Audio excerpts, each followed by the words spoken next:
ভালোবাসা কি?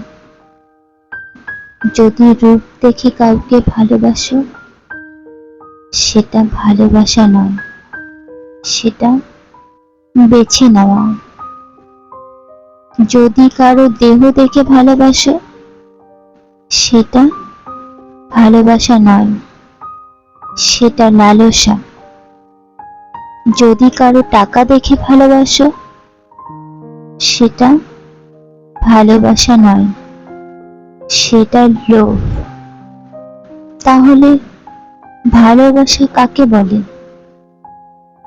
যদি কারো মন দেখে ভালোবাসো, তাহলে সেটাই ভালোবাসা। যদি তুমি এক নজর তাকে দেখার জন্য ছটপট করে থাকো, তাহলে সেটাই ভালোবাসা।